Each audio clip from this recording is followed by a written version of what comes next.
So welcome everybody to the latest TILT webinar, TILT standing for Technology and Language Teaching. And it's our absolute pleasure to be having the amazing Caroline Schlegel and Aubrey Swisher, who have literally gone straight from their classroom in Maryland in the States to talk to us about how we can use authentic content for teaching grammar. So I cannot wait to hear about all the different ideas that Caroline and Aubrey are going to speak about. I met Caroline through my own participation in the Maryland conference, Maryland Foreign Language Association, which we did a few months ago. That was a lot of fun. And I noticed that Caroline and Aubrey have spoken at ACTFL, which, if people don't know, is the equivalent of the Association for Language Learning, but in the States. And normally, my understanding is you normally get about 8,000 to 10,000 people who go along to these events. So that's really amazing. So we really do have the best of the best from Maryland. So we cannot wait to hear Caroline and Aubrey speak. Just before we start, I was just going to mention the fact that in the chat, I've just put in a couple of links. The first link is to do with different online or face-to-face sessions that I can offer if people are interested. I am a languages consultant, and I can do face-to-face or online sessions. So if you would like something from me, let me know. Have a look at the document, and I'm sure you'll find something that you'll find useful there. In addition to that, I've got two other things which I would like to plug this evening. The second thing I'm very excited about, I'm producing now a podcast for the Post-Primary Languages Ireland organization. We launched last week, and it's called MFL Teachers Talk. There were 2 episodes available already, and in a month's time, at the end of this month, should I say, there's going to be a third one available, and we're then good to go from there. So I would really encourage everybody to check out MFL Teachers Talk on Apple and on Spotify, or in the chat, you'll see the link. You can just go straight to the link and check it out. And also, the last link is the series of webinars I'm doing with Esmeralda Salgado called Giving Student Wings. There were 6 in total. If you would like, you can get a special discounted price for all 6, or you can attend the last 3 live. The next one is going to be on speaking in 2 weeks' time, because we thought we'd have some time off over half term. So speaking, focusing on speaking, and then we're going to focus on exam preparation and then gamification. So there we are. So do check out those if you're interested. So lovely. If we go on to the next slide, if that's okay, Judith. And then do you want to just talk us through this bit? Is that okay? Yes, so thank you, Joe. So this webinar and the TILT webinars generally are hosted by the Association for Language Learning London branch. We are an association run by teachers, for teachers. We're all volunteers. And we would very warmly welcome you to join our association. You can find the QR code here, or the link I'll post it in a minute in the chat. So if you're not a member yet, please consider joining us and taking advantage of all the different resources that we offer, including our website and webinars, as you can see, as the one tonight, but also our magazine, the Languages Today magazine, and the Language Learning Journal, amongst other things. We also do a lot of policy work and lobbying. So please join us. And on that note, we are hosting a conference, which is this one here, the AWL National Language World Conference in March, 17th and 18th of March. So please do come along if you've not registered yet. And we'd also like to make you aware of this webinar that is coming soon. It's a TILT webinar with Julia Morris, Language Learning with GPT, and that's run on Tuesday, 21st of February, and you can sign up here. All our webinars are featured on our AWL London website, so also this webinar will be available there for you. Fantastic. So without further ado, if we go on to the next slide, if that's okay. Fantastic. So this is a description of what we're going to hear about from Caroline and Aubrey, but I'm sure you've all seen that. I'm sure you just can't wait to actually hear from the ladies themselves. So if we go on to the next slide, maybe, if that's okay, Judith. So this is the bio about Caroline and Aubrey, which you can have a quick look at right now, if you'd like to. And maybe while we're doing that, do you want to start off, Caroline or Aubrey, and just tell us a little bit about your background, where you're from, and how you got involved in language teaching, how long you've been teaching for, et cetera, et cetera. Caroline, do you want to start us off? Yeah, I can do that. Hi, everyone. I am so excited to be here with you guys. Aubrey and I have been chatting about this for months, and we're so excited. I am a Spanish teacher at a high school here in Maryland. It's in a really small rural area, but I haven't spent my whole career here. This is my 16th year teaching. My first 10 years were in a kind of urban city style environment, and my last 6 years have been in a quieter, more rural part. So I have some experience in both inner city and rural schools here in the United States. And they both come with their specific sets of challenges and interesting types of learners. So we run the gamut of types of students that we have or that I have had over the years. So I have really enjoyed working in Washington County Public Schools for the past few years, particularly because of the collaboration among colleagues. That is how Aubrey and I met and have developed our relationship both collegially and personally. And it is so amazing to work with wonderful people. As you know, we all have to lean on each other. So 16 years Spanish. I have my master's in educational leadership, but I really just am passionate about curriculum, professional development, and connecting teachers to resources to do the job right. Aubrey, you want to go? Sure. My name is Aubrey Swisher, and I'm 14 years in teaching. I did 2 years at a city school, at a middle school that was located right across the street from a cemetery. But now I'm at a high school, again, like in a very kind of farmland, quaint setting. So it's very similar to the demographic that Caroline is teaching to. So it makes it very interesting. We're actually at rival high schools. So I am also in Washington County Public Schools, but I am with the Boonesboro Warriors and she is with the Smithsburg Leopards. So it's super fun that we have become such great friends and that we collaborate so often because our kids know each other's schools and some of the students. And sometimes we get to have a little bit of lively competition that we can add in there as well. I know this year I am teaching levels 1, 4, and AP, which would be our level 5. But in the past, I have taught all of the different levels, starting with introductory in middle school and then ending with AP. Well, we're so pleased that you're here. It's absolutely amazing. Thank you so much. So without further ado, if Judith, you stop sharing, if you could share your presentation. I don't know who's going to be leading the presentation. I've got it. That's great. And then what we'll do is Judith and I will turn off our cameras, and then you've got the floor, but we'll be here the whole time collecting questions, etc. So over to you, Caroline and Aubrey. Thank you so much for doing this. Can't wait to hear all your different ideas. Here we go. Awesome. So you guys have met us. We've shared a little bit about ourselves. We welcome you guys to Do It Right. We come all the way to you from Western Maryland in the United States. And as we have previously said, we are so excited to be here with you guys in London today. And I know Joe mentioned this, but my last class of the day just wrapped up 15 minutes ago. But as I understand from listening and reading about the event, you guys are in your evening. So we're super impressed with your dedication and so appreciative for this chance to be networking and connecting to collaborate across continents. It's super cool.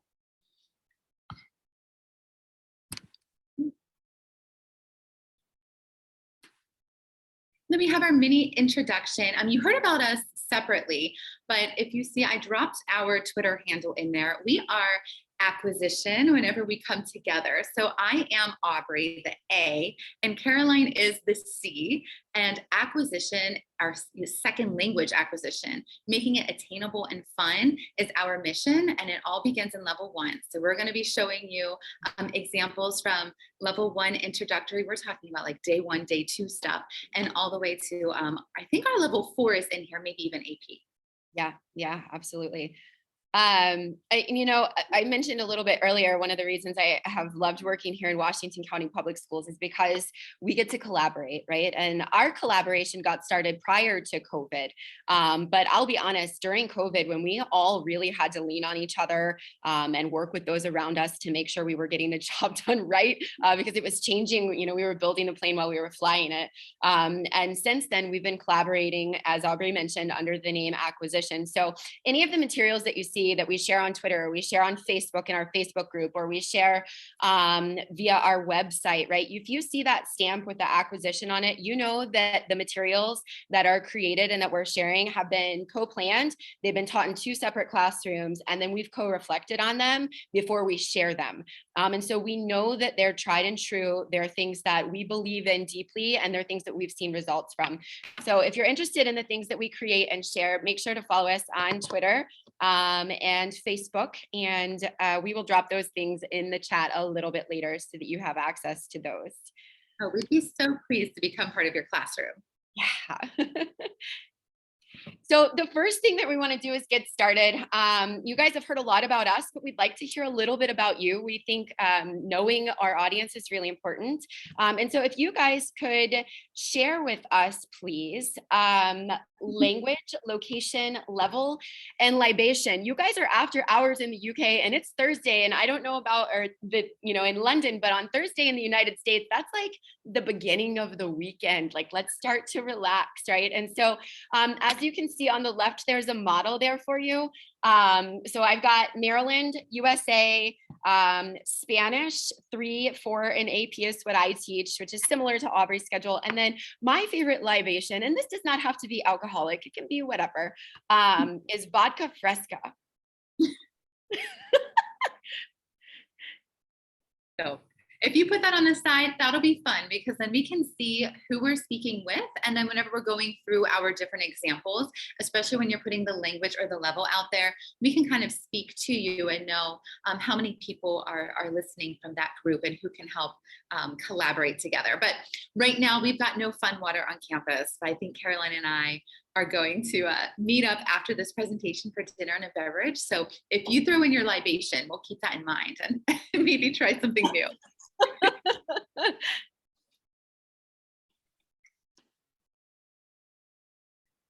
You're welcome to go ahead and drop those in the chat right now.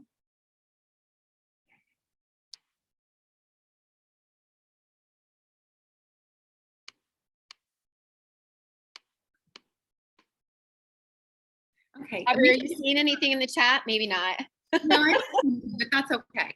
That's okay. It's perfect. We're going to grab this up. There we go. Oh, look, Bulgaria. There it is. Very cool. Nice. Oh, middle school is such an experience, right? Is middle school for you guys, is it 6, 7, and 8? Are those the grades? Oh my gosh, Tiffany's here. Hi, Tiffany. Oh, that's fun. Ooh, French and German, Welsh, Spanish. Oh my gosh. Joe, also 9 to 13-year-olds. Goodness gracious. I have a 12-year-old right now, and I can't imagine a classroom full of them. That is just not my space. Oh my gosh. I love seeing 5, 6, and 7. Lincolnshire. Super fun. That's very cool that somebody's here from Bulgaria. One of my close friends that I made during my study abroad was from Bulgaria. And I don't know, that just makes me feel a little bit like I'm back with her. It's fun. Awesome. Well, thank you guys for sharing with us what you guys love to drink or where you're from. We're really grateful to get to know you guys through this webinar this afternoon. All right, so we will get started with our objectives for tonight. We're not just going to put a menu on the side, but we're going to have participants. Hopefully, you are so confident about this, by the time we wrap this up, you'll be able to adapt instructional design to introduce grammar via authentic resources. The second thing that we're going to do is take a look at understanding and implementing key strategies and core practices. And so Joe mentioned that we present at ACTFL quite often, which is our equivalent of the AWL. And so we are utilizing some of the strategies that our ACTFL conference puts forward. And so you'll get to see those in action live and raring to go here this evening. But we want you to understand those core practices and how to maximize student understanding and use of grammatical structures. And then finally, to be able to employ new methodology to augment students' negotiation and comprehension of language and their ability to communicate in all three modes with increased accuracy. So we're going to take a look at our plan here, right, and good practice. First, we are going to discuss the discovery of language and what that looks like in our classes.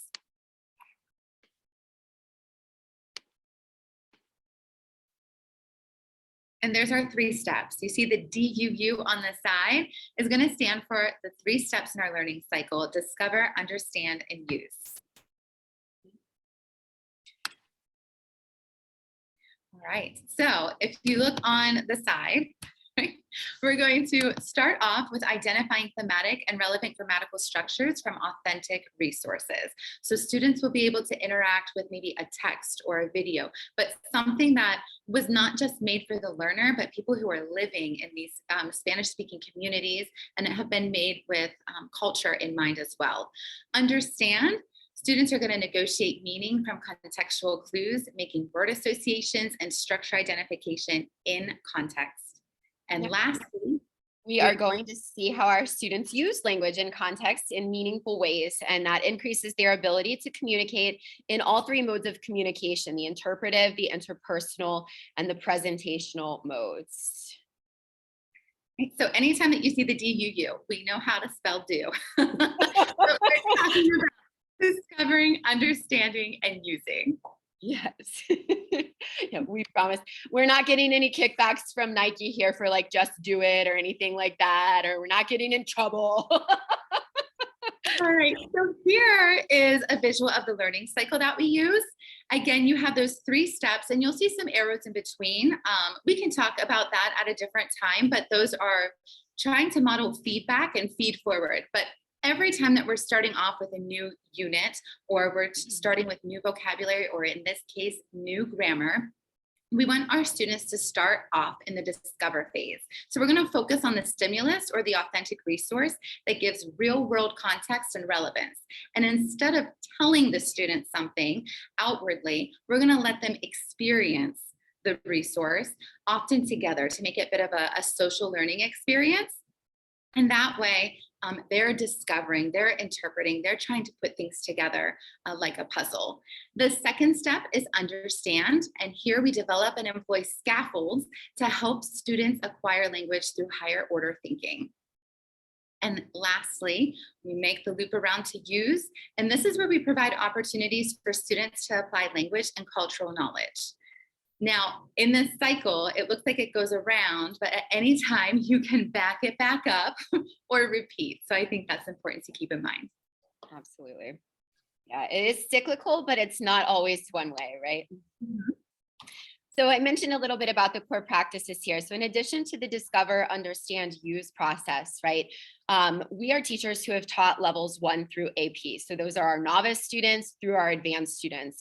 And we know that these core practices are critical in creating a classroom environment that's fostering retention, right? And it's fostering transfer of knowledge. So throughout the session, you are going to see these actual core practices.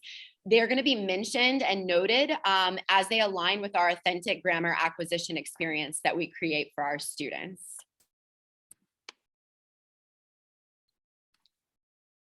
All right, so it's very important to begin with the end in mind. Learning language, we know, is a journey. So, and this is what we're taking students on, a journey that we're taking students on. So we need to make sure that we plan the trip and the ultimate destination before the kids climb on board. So this is how we're always starting out. We're talking about what opportunities we want the students to have, what we want them to be able to do or prove with the language, and then that helps everything else fall into place. So we're going to consider what content, context, or theme we're studying, what we want them to do in the language, what grammatical concepts occur naturally in the context. And then we have an example there. For example, theme is travel. So Caroline and I had this conversation. Not all of our students had a chance to get out there yet, but they will. And if you're talking about a trip and you're making an itinerary, usually when you're making the itinerary, right, you're in the planning stages, you haven't done it yet. It seems naturally to talk in the future tense. So that was our grammar. That was kind of organic there. And then finally, how can you scaffold and support learning with the ultimate goal of students adopting the language as their own?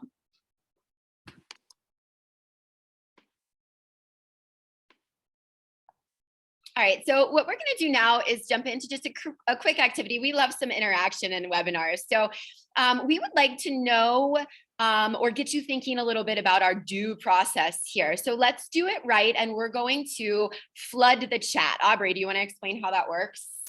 Sure. Okay. So what we're going to do is it's mimicking how Caroline and I brainstorm through Messenger or on a Google Doc. So in this case, you guys are just going to use the chat. This is really how we transformed our curriculum and really made grammar instruction organic. It was super exciting. So as we would if we were on a shared document or on the phone, Carolyn's going to say a common theme that pops up within world language courses. And then your job is to play the role of being the person that's bouncing the ideas off of her. So reply back via the chat with ideas of grammar that naturally occur within that context. And it'll be a little bit more clear once you start to hear the themes. All right, so we're going to start with the theme or context of meeting new people. So again, in meeting new people, what grammatical concepts occur organically in a normal day-to-day?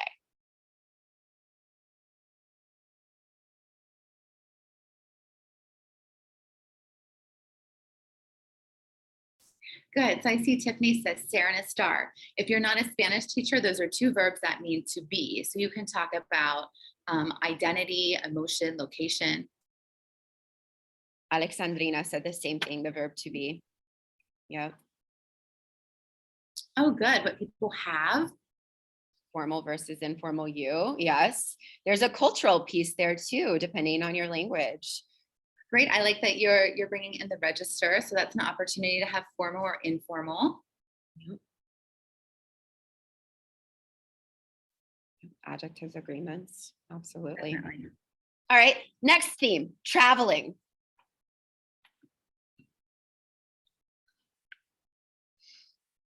So what kind of language or grammar would you need to talk about travel? Could be planning phase, in the moment.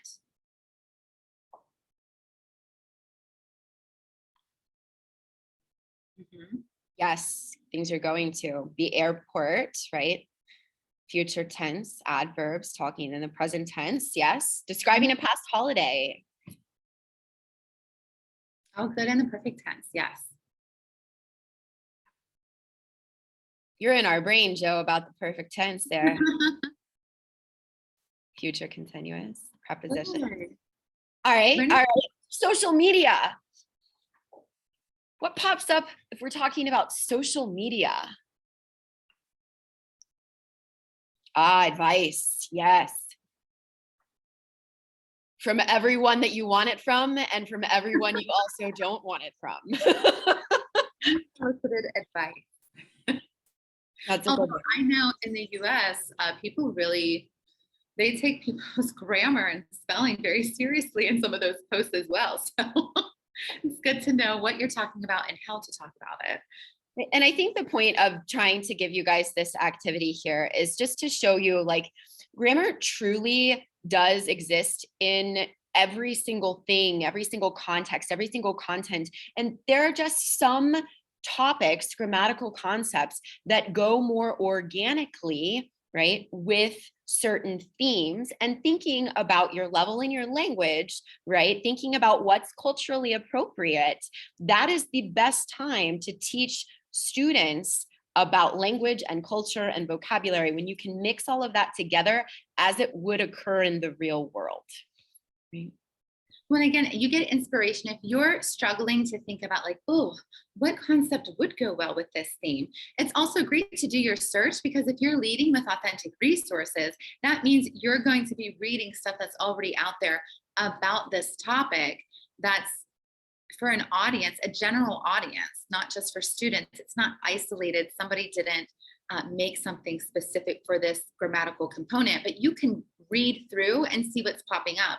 Or maybe you're listening to a podcast or you find a video on YouTube. Just listen to the types of language or types of tenses that are naturally being used.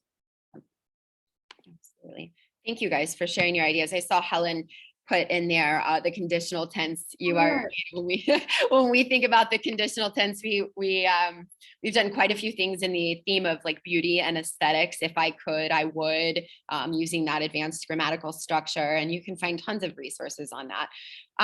And so again, as we mentioned previously, right, we are Spanish teachers. So our examples are from our Spanish classes, right?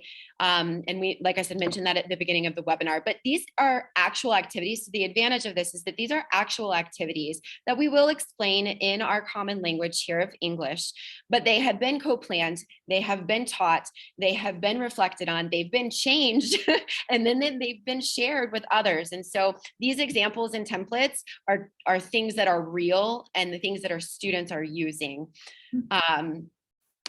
And as we begin, I just want to draw attention to the top right-hand corner up here. All of the templates that we're sharing or the resources that we're talking about, if you scan that QR code on the corner or you use the bit.ly, and I can drop that link in the chat so you can click on it, it will give you access to the resources so that you can see firsthand what it is that we are talking about. And that you're able to kind of follow along with the lesson a little bit. And like I said, even if you don't teach Spanish, these are concepts that are applicable to any language. And so this is our first example. So we're looking at this example. This is an example from level 1 class, right? This is an authentic resource on YouTube. It's a YouTube video. YouTube is a great source of authentic resources for students. And this is my Rose Spanish Corners page. And this video is entitled ¿Cómo es un día normal en España? So what is a normal day in Spain, right? And where Elena, the student at a university, she's describing her typical day, right? So at this point, we're focusing on time through the context of daily life. And our end goal grammatically is that students are able to use the first person singular present indicative tense. So there's a lot going on here. There's a lot of backwards mapping that had to happen to bring this authentic resource into our classroom and allow students to discover, understand, and use language. So again, we're looking at time in level 1, but our focus is the yo form present tense, or the I, first person singular. And it's in the context of mi vida, my life, through an interview with a student in an interpretive listening activity. Okay, so you can also see our goals. They're going across the page and they'll fade away in a minute, but we're trying to facilitate target language comprehensibility and guide learners through interpreting authentic resources as we're in this discover phase. But the first class of the semester for level 1, students come in and most of them have a teeny bit of knowledge of Spanish. They know a few words. Some will tell you that they don't know any, but then they can, gracias or something like that. But my focus was on what level 1 students could do, right? I want the kids to be open. I want them to be excited, and I want them to have that growth mindset and feel like I can already do things and I can do more, instead of being like, oh, this is going to be so hard. So how I started was introducing them to cognates, and they had shown me also how high they could count. So this was the only background they had. They had noticed that there's lots of words that look or sound similar between English and Spanish, and that they could, in fact, listen to a little snippet and figure out what that word might be, or they could see it on a page in an article and figure out a word. And they also told me that they could count up to, I think we most got to 20, and then we started to fizzle out. So my goal was to build upon their existing knowledge so that they could acquire new language and new forms in an non-intimidating atmosphere. And I do really believe that the initial levels of confidence and comfort are key. They allow students to take the risks that they need, lowering that affective filter, and then that encourages the students to participate, which leads them to progress. So this listening activity was the first one that students did in the whole year. They heard snippets before, like an isolated word or phrase, but this time they were buckling up, getting ready to listen to a monologue in Spanish.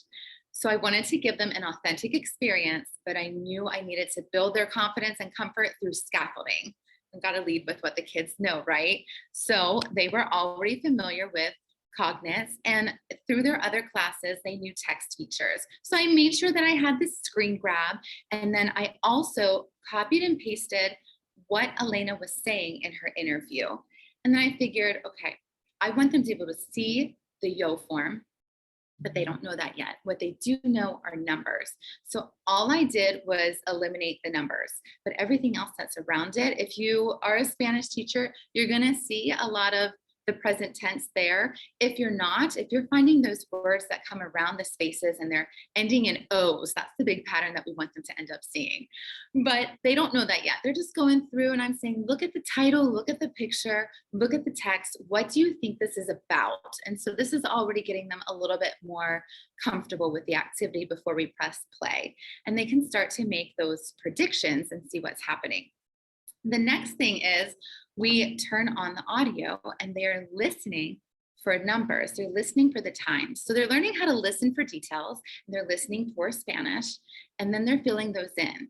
But as we're taking our different passes, the students are also hearing all of the things that Elena's saying, and they're following along. And so they're seeing, I do this at this time. I do this at this time. And some students are picking up the word at. Some people are seeing the O's, and it's just a fun way to have all of that grammar and context for them to see it and begin to discover it before you actually lead them through. Yep. And Aubrey alluded to this particular component here, right? Where we are having students fill in the close activity. So Aubrey has given them the experience of looking at things that they do understand, trying to make a connection, right? Bill Van Patten's input processing theory says, if our brain can make a connection, we continue thinking. But if we can't make a connection, we shut off and we don't move forward and we tune everything out. And so we want kids to be able to make connections. We want to draw on their confidence. And so Aubrey's given them a chance to take a look at, what do you see? What do you know? What patterns are you looking at? Find cognates. What are the things that you think you understand here, and give them that confidence to continue on. And then, as she said, we are facilitating that target language comprehensibility, and we're guiding learners through interpreting authentic resources by now having them listen for something that they do already have experience with. Just numbers. They might not know numbers in the essence of time, but they have heard numbers before and shown her that they could do that. And so now we are listening to this audio and we are filling in these numbers. Again, numbers are not the focus of this, but it's something that students know, and it gives them a little carrot to continue on so that we can get to the part where we're looking at the grammar piece that we want students to connect to here so that they can show us their transfer of knowledge. All right, so if you see that we're going to do a speaking activity, right, with the students in the use phase. So they discovered what was going to be spoken about, what was happening. They're showing their understanding by being able to put in the times that things are taking place. And then we also, if you're on the actual activity, there's some questions, some comprehension questions that kind of, drive them a little bit further. But now we want them to actually own some of the language and be able to practice it, be able to put it to use. So starting small, we narrowed down the content to 4 examples of activities in the yo form that Elena also used and that we knew our students could relate to, right? They all get up because, they're in school, so they had to get up. They have the opportunity to eat breakfast at home or have it provided at our school. So we also know that that's an experience that the kids can take part in. And we know that that's an equal opportunity since our schools will also provide it. And then we also know that they go to sleep at some time, right? If they don't go to sleep at a normal time at home, then we're going to see their heads down in the cafeteria or in the library when we're passing by, but we know that they all also sleep. So these are all questions that will receive varying answers. The students have the stems. They know what they're meaning because they've heard Elena say it, and now they have a little pictogram to assist in their comprehension. But it's very neat because they knew numbers. They were listening to numbers to talk about routine, and now they have the routine there, and they have to go ahead and use what they're more comfortable with at this point, a different time, and it's going to change depending on students. So there's a lot of opportunity for people to have unique answers, and the students can start to make comparisons between themselves, but their wheels are also going to be turning about Elena. Okay, before we got to this step, we usually ask kids, how do you think you say this? How do you think you say that? What do you think this means? And you can do something with whiteboards and see how they interpret that paragraph, the little blurb that Elena gave us. But at this point, now they can go back too and say, wait a minute, did she say she ate at this time? And they can start to make those cultural comparisons and see, like, that's very similar, or that's really different. Is that right? Am I understanding this? So because we had used an authentic resource, we had an authentic context that shared cultural products and practices. And since communication and cultural competency are at the core of our classes, we want to make sure that we're starting with that in level 1. So we're doing that, and we can engage students in cultural comparisons so that they can see the connections and similarities or differences that exist between their lives, but also of those all around the world. Yeah. And this is really important. And in, advanced placement college prep classes here in the United States, our students, we want our programs, from level 1 to level 5 to include components that help students succeed and become more proficient in the language that we teach. And so when we start proficiency minded lessons in level 1, and we allow students the opportunity to use the language that they are learning, they can show us in writing, through speaking out loud, answering questions or what have you, and in interpersonal communication. If you notice, all 3 of those were present in a level 1 lesson in the first week of school. They need to be small steps to build that student confidence. And we are all about building our student confidence. Do you guys have any questions about your just the use of YouTube videos, the use of close activities, drawing attention to grammar and context prior to asking students to do anything with it? We haven't got any questions yet. We just have a comment from Helen, which I know you saw in the chat, Caroline, but maybe if we talk about it a little bit on the recording, if that's okay. So Helen's saying, I agree that authentic cultural language is important so that students don't feel they are just practicing language. This is real language for real communication. What would you, presumably that's exactly your philosophy. That's what you believe in. That's really what we're aiming for. We don't want our class to feel artificial or pretend. That's not our goal, is for you to only speak Spanish and only read Spanish in our classroom in these little scenarios that we created. We want the students to go out in the global community. We want them to be able to watch something on Netflix. We want them to be able to have a conversation with a heritage speaker or a native speaker, and not only know the language, but know how to use it appropriately and understand different cultures, so that, really we're making those relationships, and the language is what's going to bring us together and give the students, an opportunity to go outside. We said we're at these little towns, to go outside this little town, this little bubble, and be able to participate in something that might be bigger. Yeah, absolutely. It's meaningful and it's relevant. And when we establish that something is relevant for our kids, then it gives them purpose. And when we know our purpose, we're more invested, we're more motivated. And so that is what our focus is, looking to create lessons that motivate our students to want to know more. I just finished up a lesson on vaping with my Spanish 3s. We're studying health and wellness.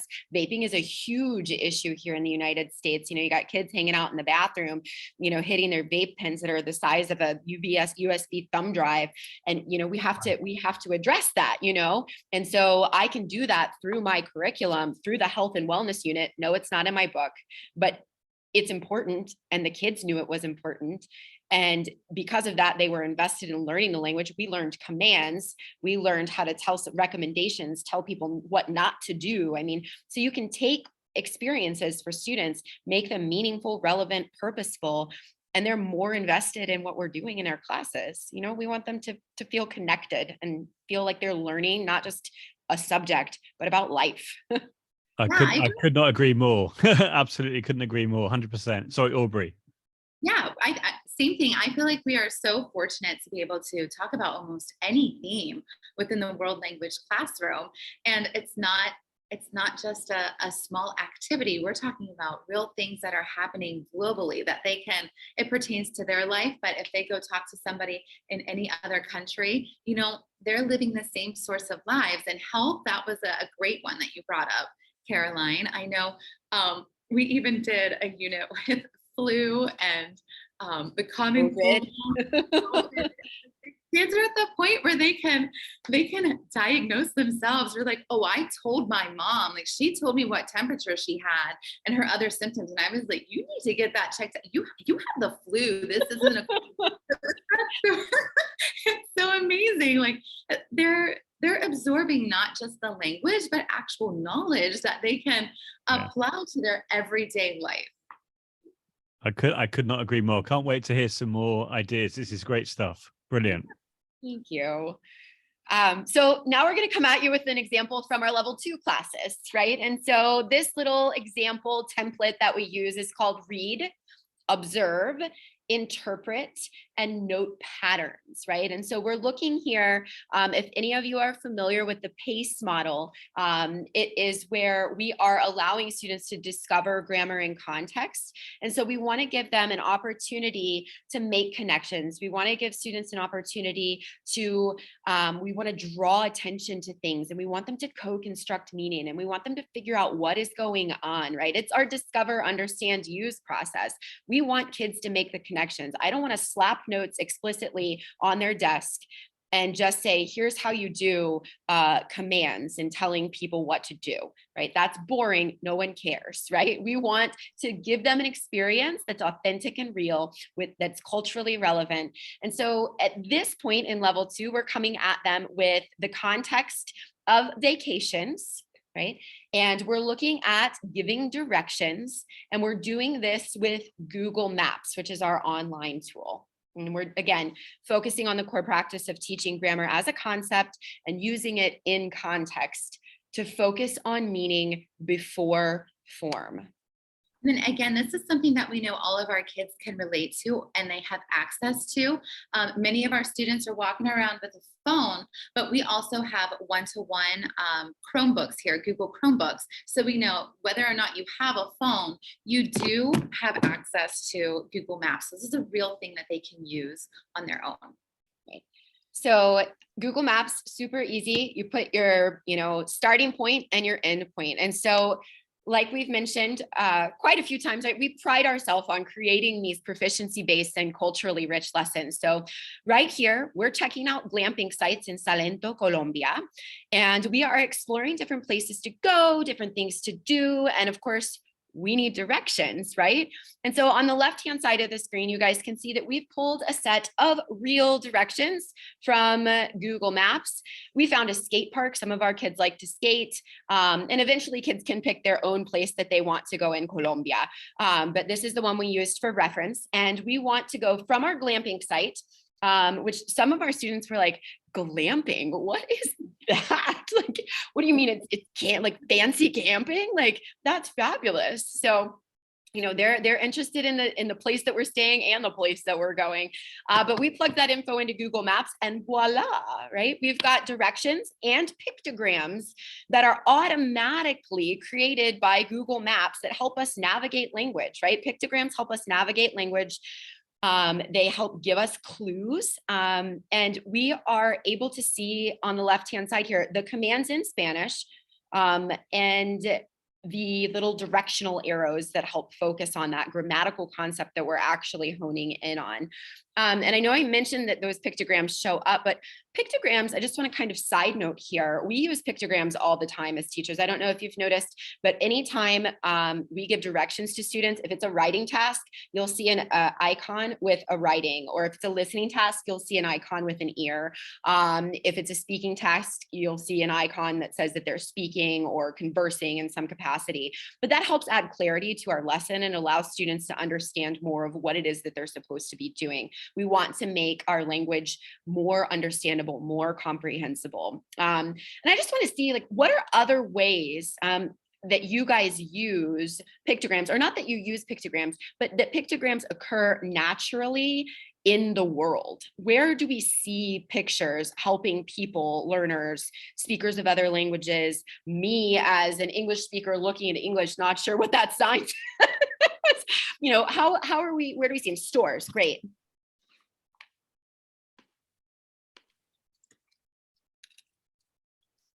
Yes, thank you, Aubrey, for throwing that. I was typing it as you typed it in there.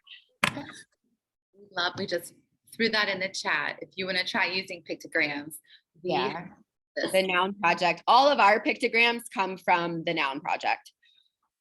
Products we buy. I'm thinking the airport, right? I'm thinking road signs.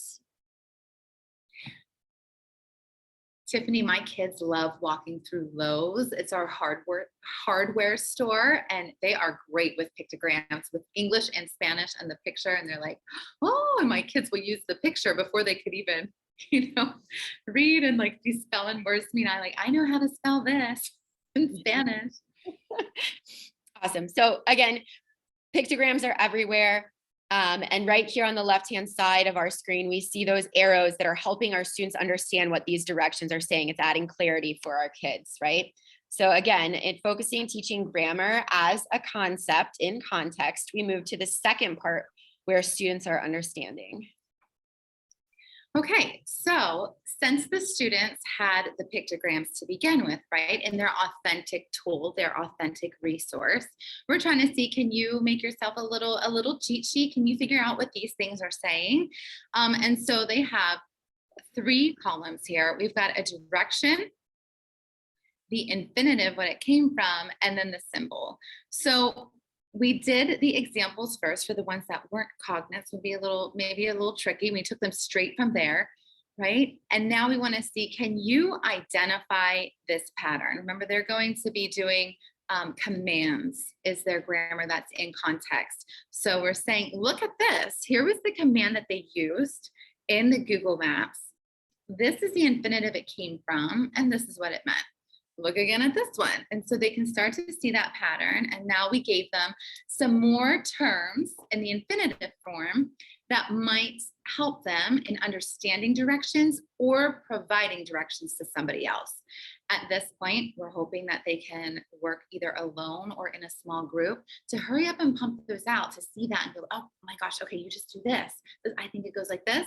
And then whenever they read them, they can put their arrows in. Again, this is a quick check. Since we're in the understand phase, we don't want students just to show that they think they understand it. We want to give them that feedback too. So this is something that we would recommend plugging in a game here or using your whiteboards so that the students could show you how to make the command form or to draw the symbols, what they mean, so that you can clarify any misunderstandings at this stage.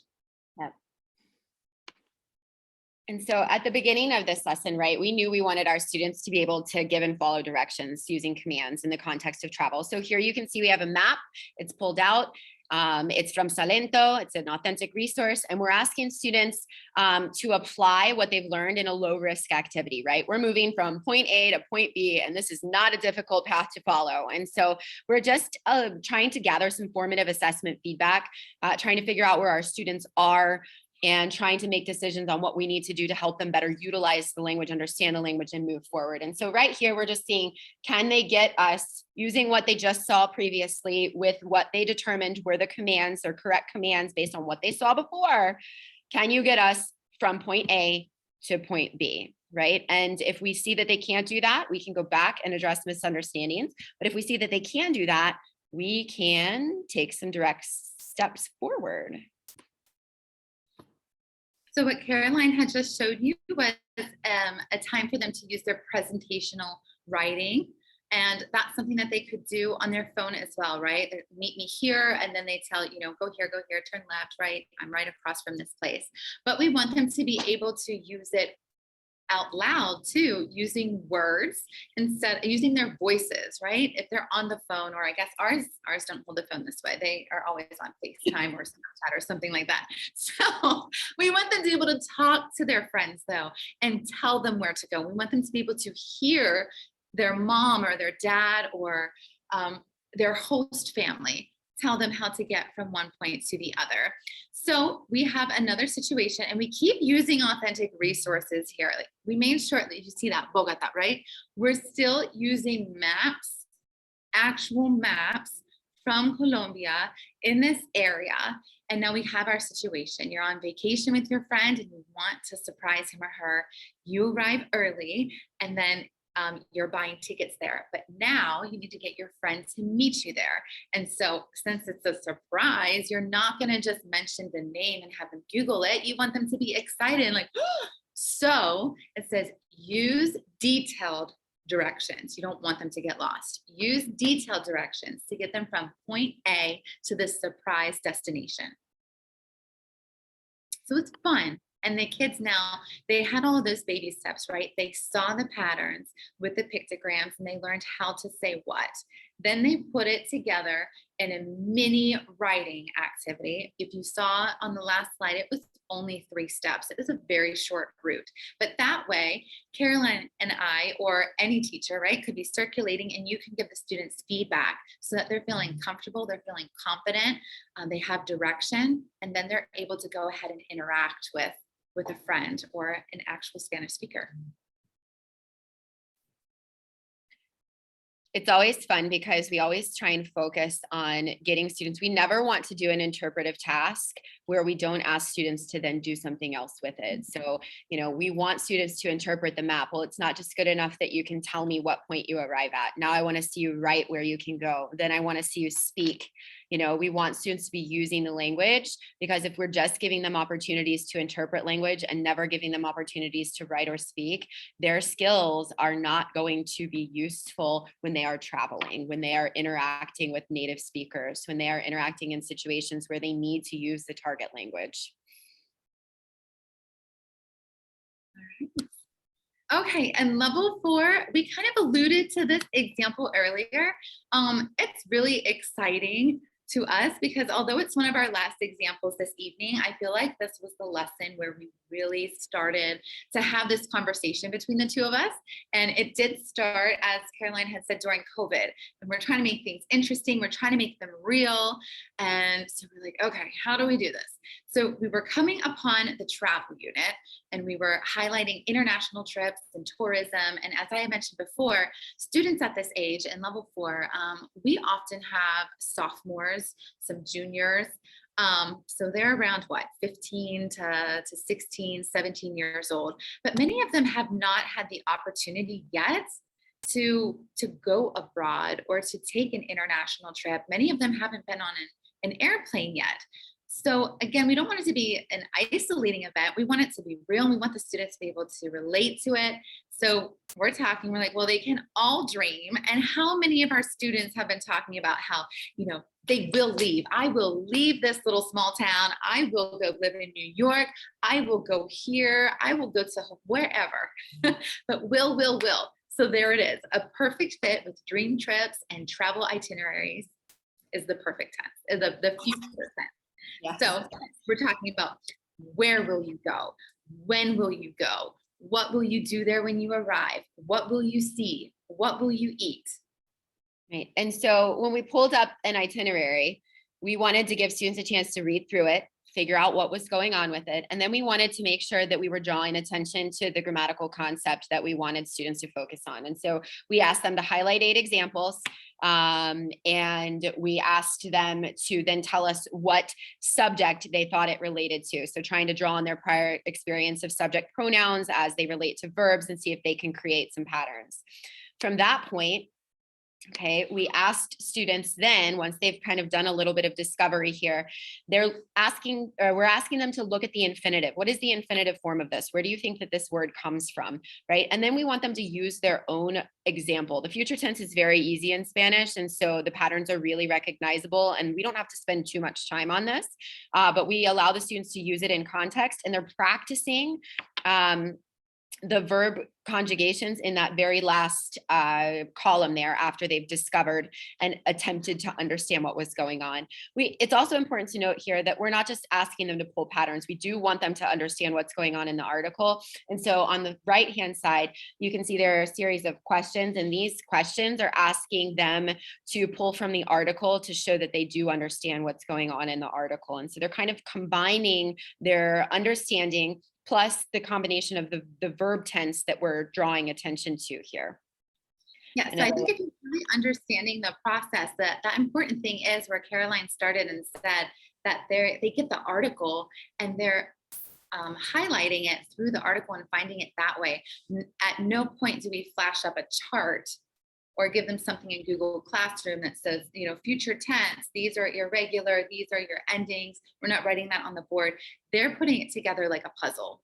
Right. We're focusing on implicit grammar instruction prior to any explicit, if any is necessary, grammar instruction. If you do it right, DUU it right, the explicit grammar instruction doesn't have to happen because the exposure to the language takes care of student understanding.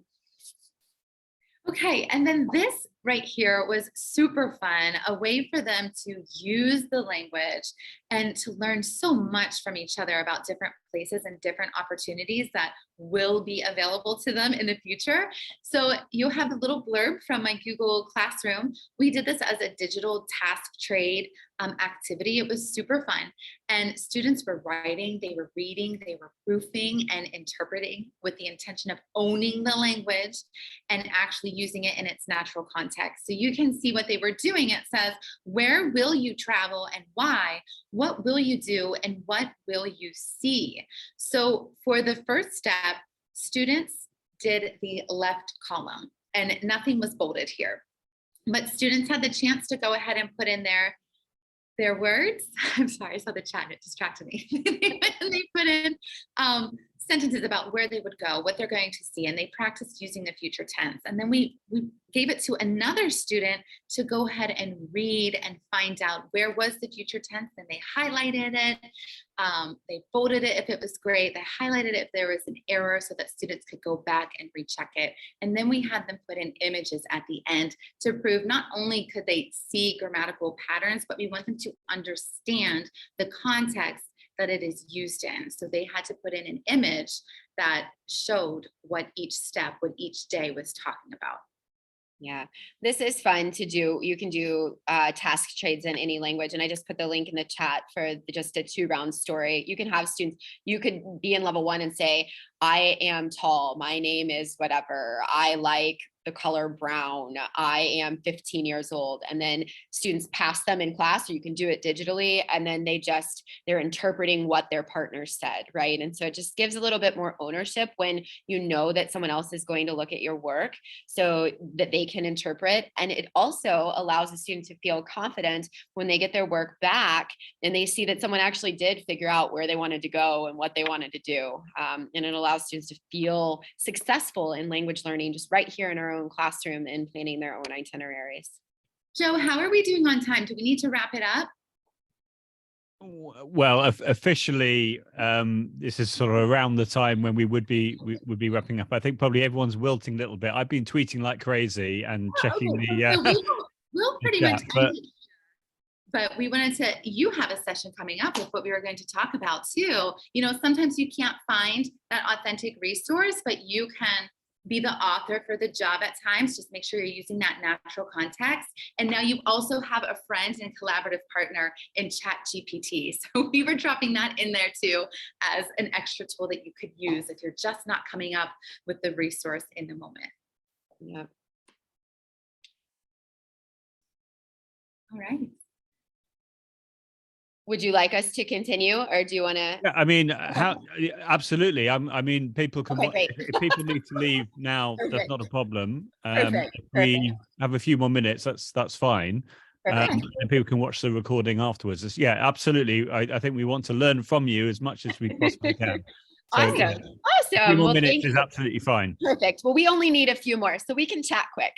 As Aubrey said, we sometimes, sometimes you're the best author for the job, right? Sometimes you're the one that needs to create the text. And we are not in the school of thought that we use authentic resources as much as we possibly can, but sometimes we just can't.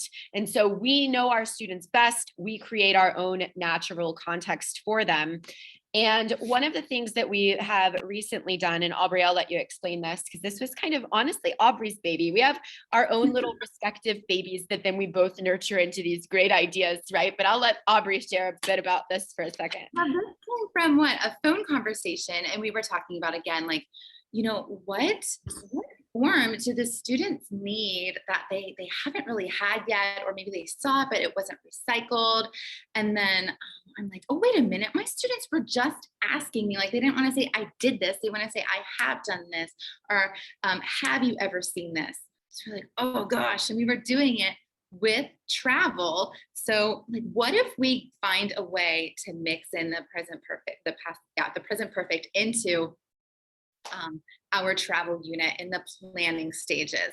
So we did try to do a little search, but if you've ever had those moments where you're kind of under the wire and planning for the actual day, maybe a few hours ahead of time, we're like, okay, coming up a little bit short. So we can do this. We're like, okay, well, let's just do this as a journal entry here, and it's going to be super exciting. This girl is going to have this conversation with her cousin, and we figured out how we could plug that in there. So our language use was very intentional in here. We made everything coming up, like I have dreamt about going here for so many years. I have finally decided, all of these things. So that was me being a little author here. I'm putting on a creative writing hat and doing this, but this is before, we knew that we had another tool too. So we're all about this. This is super fun, having the chance to write and create something for your students, with your students in mind, but still thinking in the way that, what's the natural context, and also not really, watering things down so much. I still used language that I felt was natural for a Spanish speaker to be using in this situation. And I was not concerned that like, oh, they won't know this word. Well, this word would be better, but we studied this one a few units ago. Just trying to make it so that they still have to negotiate the meaning and it still feels very real. Yeah, I think too, it's important to note here, we are showing, like we are explicitly kind of drawing their attention already. So this is the discover phase, but we are saying like, we want you to understand what's going on in this context. And we also want you to pay attention to the bold words, right? This is the first time they're seeing the present perfect used.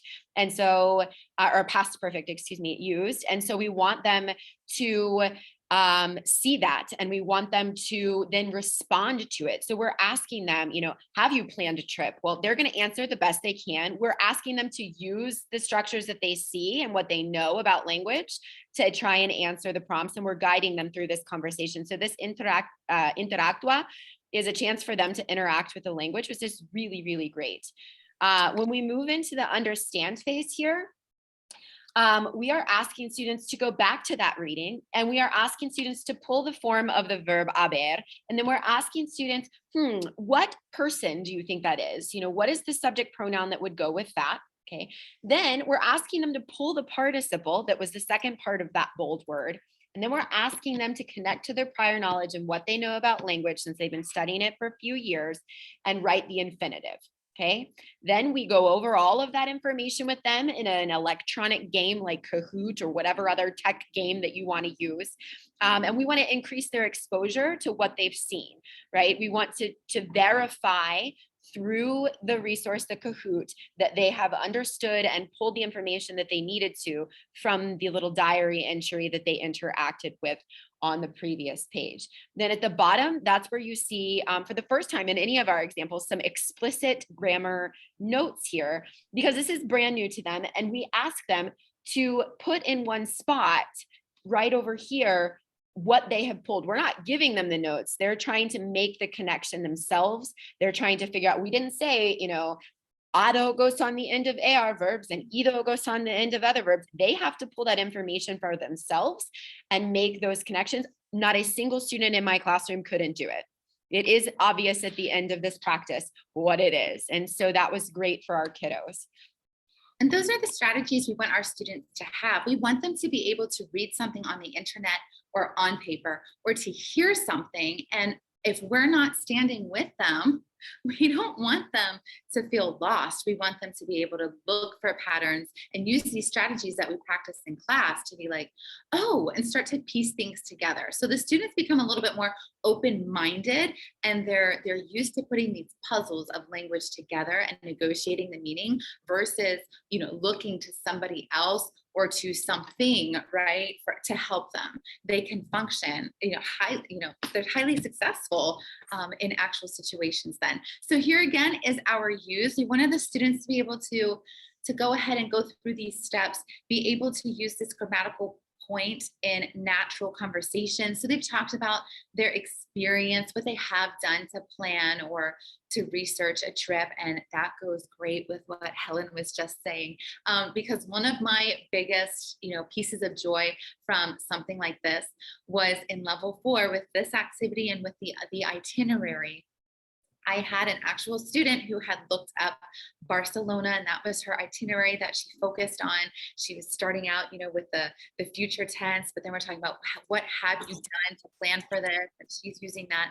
But she actually had the opportunity to go to Barcelona, and she traveled with just her cousin. So no adults, she was 16, her cousin was 17. She was able to book the plane ticket, take the international flight, and be in Barcelona and actually visit the places she wanted to in an organized fashion, because she had done all of this research and all of this stuff in Spanish, so that she felt prepared, excited, her curiosity was piqued, and she actually made it happen and did it and successfully, So I think that's what we're really looking for.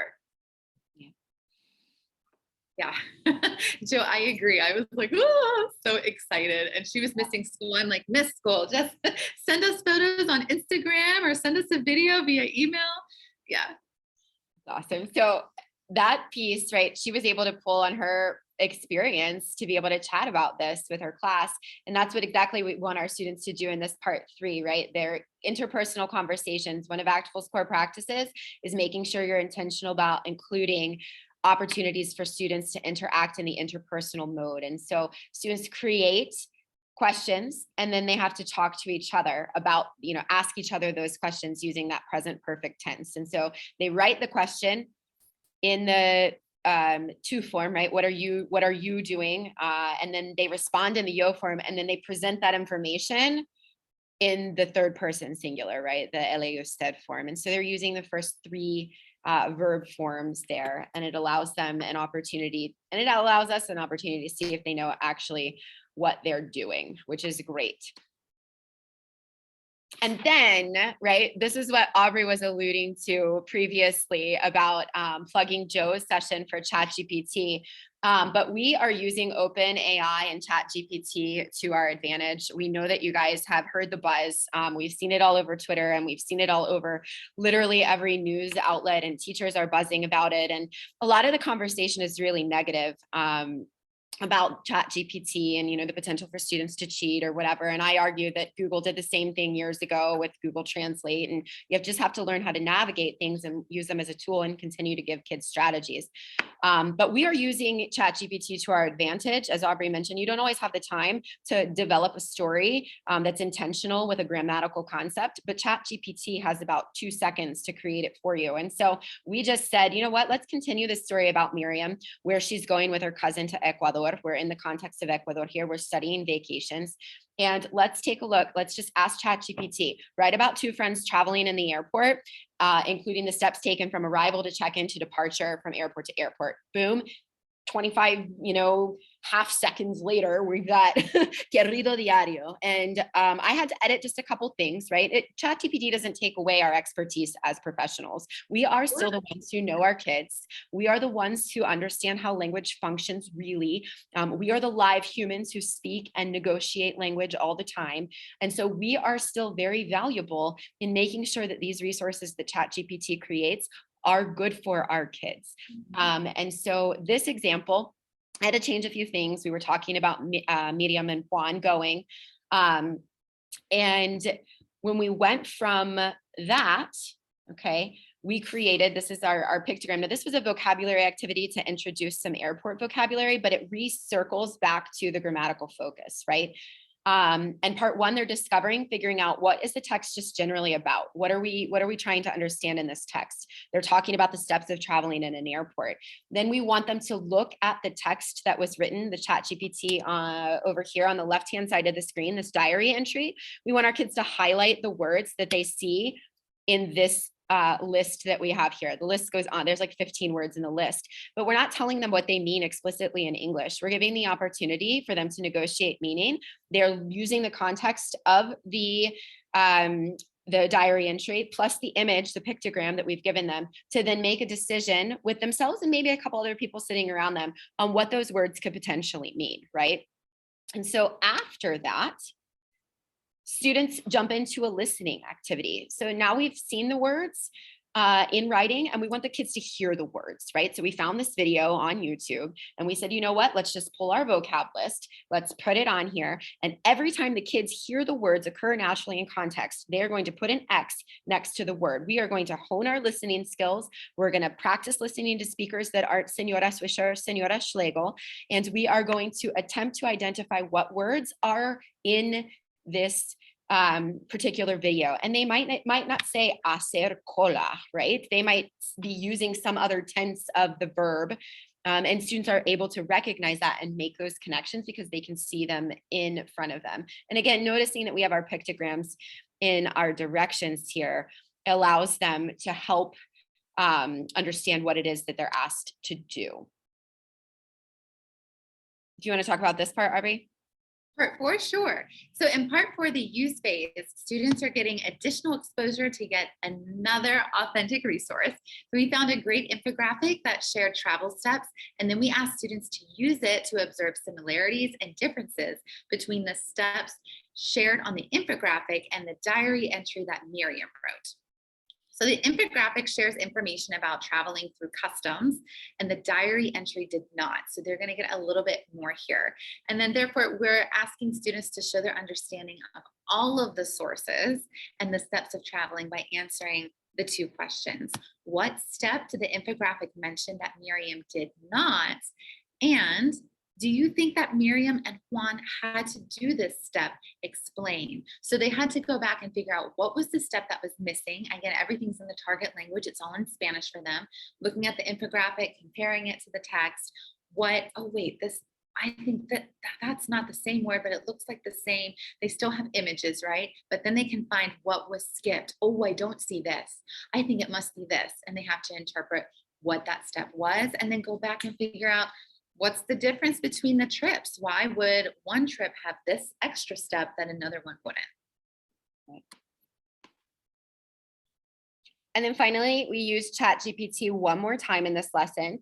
So we used it with the journal entry at the beginning, and then at the part where we're asking students to respond here. And so this kind of brings back our grammatical focus, where we have a situation where the parents of Miriam and Juan have written an email because they haven't heard from Miriam and Juan, but you have because you read the journal entry that was from Miriam and Juan, right? And so this email that's written by ChatGPT asks the students to share if they've heard from Miriam and Juan, and if they could tell them what they have done, right? Which calls for the use of the grammatical structure that we focused on in the first journal entry. So haber plus the participle, right?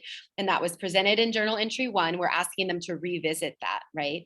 And so we want to emphasize the most important piece here, that context is so important. It's everything, right? Grammar and vocabulary are both interconnected, and they are what help us acquire language. So they cannot be in isolated situations. They have to be used together to create a meaningful, contextualized, organic learning experience for our kids. It keeps your classroom relevant, it keeps it engaging, and it allows your students to develop their cultural competency in addition to their language skills. Yeah. And again, just revisiting our actual core practices, making sure that we are creating engaging lessons that are proficiency based and culturally rich, that lead to acquisition of language, and using our discover, understand, use process, right? We're empowering students to take charge of their own learning. So we just want to give you guys a second I'll scroll through these slides really quickly, to ask any lingering questions that you may have. I know some people had to head Wow, we know we're wait for you guys, but yes, we appreciate you guys joining us. If there's any questions, please let us know. Joe, you are welcome. Come on down. Book your anytime. Maybe we can send you our steps on how to do that. Right?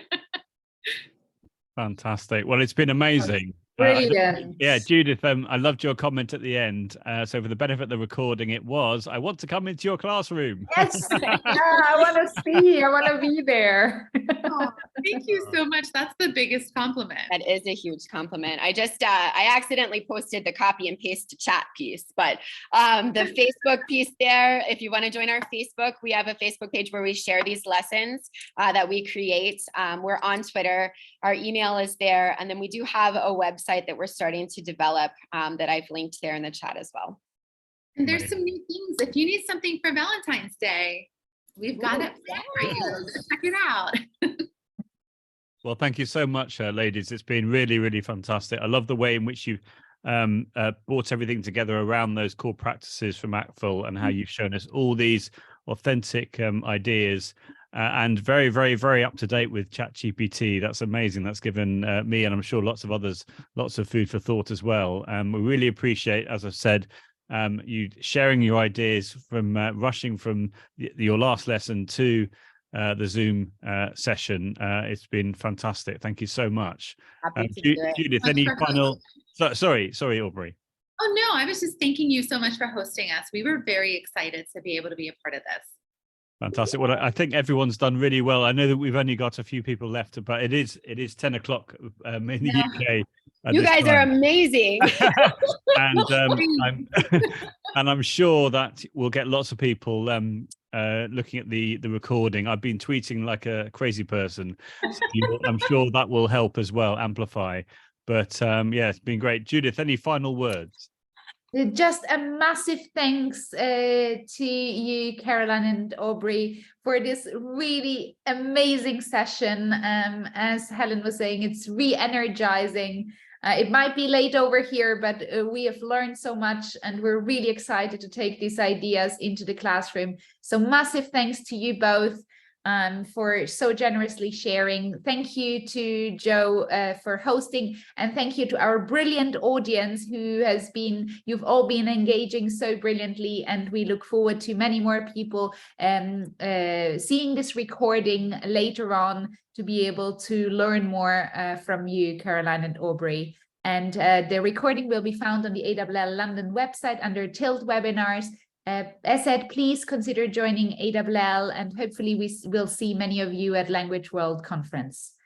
Join us for the next Tilt webinar, which will be with Julia Morris. And you can sign up as always. It's a free webinar, so please do join us for that soon. Thank you so much. Fantastic. Thank you. And without further ado, I'm going to stop the recording. And lovely outro there. Great stuff, Judith. Thank you.